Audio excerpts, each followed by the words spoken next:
Hey guys, very good morning to all, and I am feel so cold in this snowy morning, and I welcome you again to the turner department. And today I have come here with a new concept of turning, simple concept, that is facing. I am going to face this job. You can see here. Actually, the job is I have just mounted this job on the job, and I have posed this surface here at the bottom surface of this carriage, and I just want to make the perfect alignment, and I just want to aware you that how we actually align the job with the help of surface gauge. So today I will focus on this topic. I just going to start how we can surface, how we can find out the alignment of the job with the help of surface gauge. So here I have just posed this surface gauge on the datum of this carriage.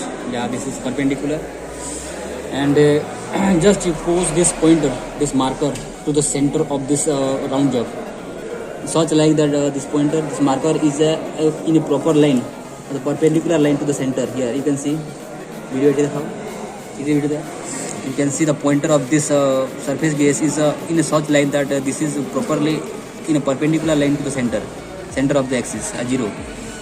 So x-axis should be 0 and z-axis should be 0. So you pose this pointer in such like that this is one line in proper line, and I have posed this earlier. I just want to increase and decrease the gap between the job and the marker. I just increase the gap. You can see by revolving this screw knot. I just increase and I just decrease. I just decrease the gap of this gap between this job and the marker. Yeah, it's about touch. Slowly revolving this job, and I find out the gap between the marker and the job. Yeah, there is a slight gap between this. I just going to again decrease the gap. Yeah, slightly just decrease the gap. Yeah, the gap has been decreased. Again you decrease until it touched. Yeah, this has been touched to the surface of the metal. Yeah, the marker is properly touched to the metal, and finding out, I just want to find out the surface of this metal with the help of surface gauge. Yeah.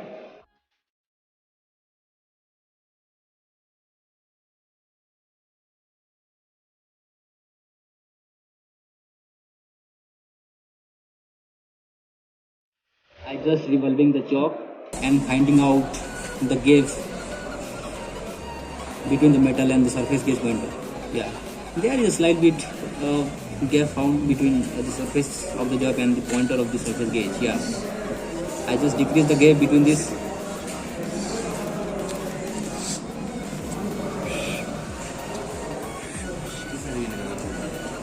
I think this is properly touched to the surface of the job.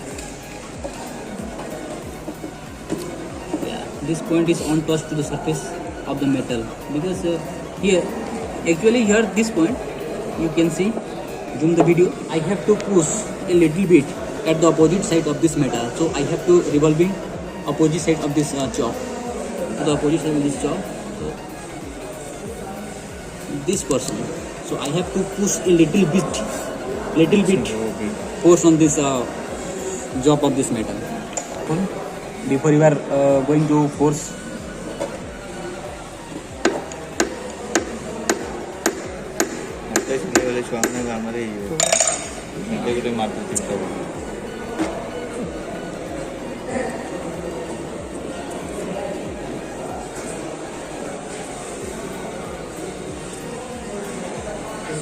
again I decrease the gap between the metal and the surface gauge pointer. I think this is properly touched to the surface of the metal, so the gap is filled. There's no doubt that I may be correct. So in this way, guys, we will surfacing a job with the help of this type of manual surface gauge. Even if we will face problem in this type of surface gauge, but their maybe slightly difference with that type of surface gauge to dial test indicator, because a dial test indicator has the accuracy of 0.01 mm accuracy, and here it has not the pure and accuracy, because you have to do this manually with your hand. So there may be a slightly difference setting a workpiece with this type of surface gauge and the other in the dial test indicator.